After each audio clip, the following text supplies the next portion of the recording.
కానీ మాలో మేము కొట్టుకోవాలని జగన్కి చాలా గొప్ప ఆశ ఉంది. అలాంటి ఏం జరగవు. నువ్వు దెబ్బ మమ్మల్ని తిట్టించే కొద్ది ఇంకా బలపడతాం తప్ప మేము బలహీనపడం. అలాగే కలంకారీ కార్మికులకు సంబంధించి ముఖ్యంగా నాకు జనవాణి కార్యక్రమంలో వచ్చింది. ఈరోజు చంద్రబాబు గారి దృష్టికి కూడా తీసుకొస్తా ఉన్నాం.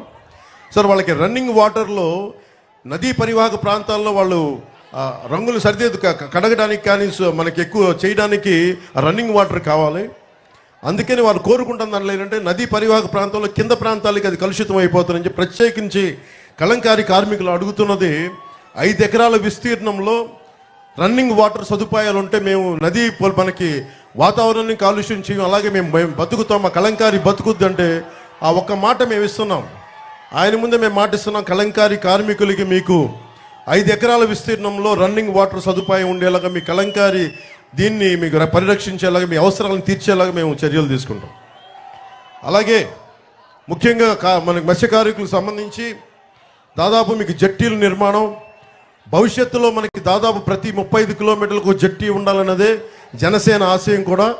దానిని ఎన్డీఏ ప్రభుత్వం రాగానే ముందు 13 జట్టీలతో నిర్మాణం చేసి ఆ తర్వాత ఒక్కొక్క జట్టి చేస్తే దాదాపు 55,000 మందికి ఉపాధికి అవకాశం కలిగించే బలమైన అవకాశాలు ఉన్నాయి.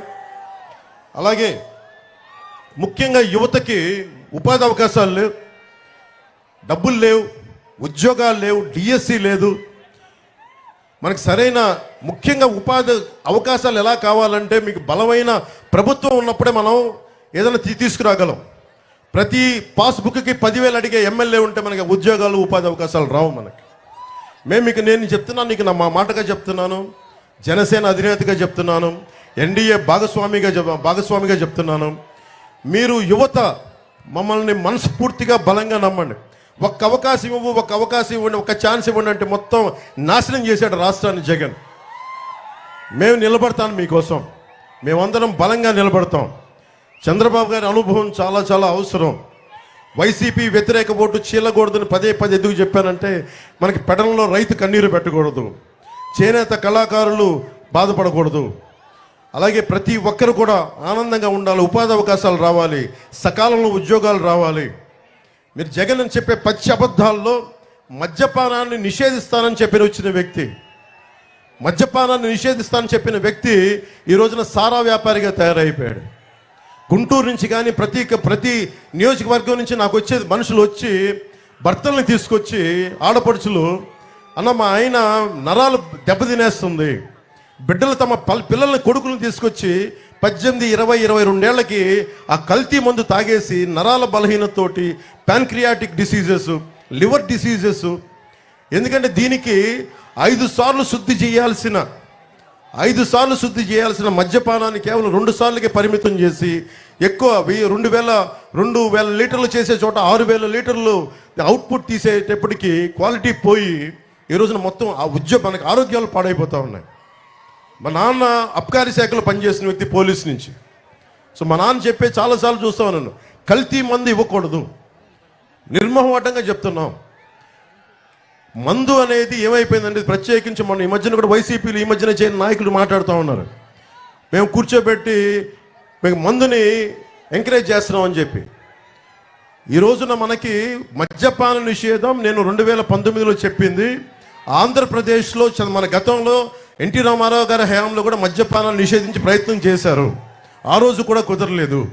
ముఖ్యంగా మన ఆంధ్రప్రదేశ్ అటువైపు వెళ్తే యానాము, ఒరిస్సా, ఛత్తీస్గఢ్, తెలంగాణ, తమిళనాడు ఇన్ని బార్డర్లను షేర్ చేసుకొని మద్యాన్ని నిషేధించడం చాలా కష్టమైన పని.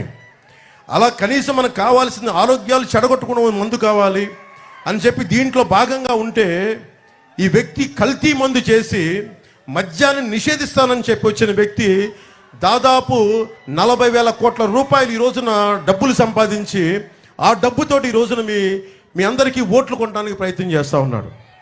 మీరు దయచేసి దీన్ని ఆలోచించండి.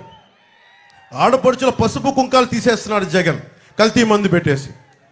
దీనిని మీరు చాలా చాలా తన్ని తగలేయండి. వైసీపీ నాయకులను చెప్తున్నాను, దయచేసి మీరు బాధ్యత తీసుకోండి.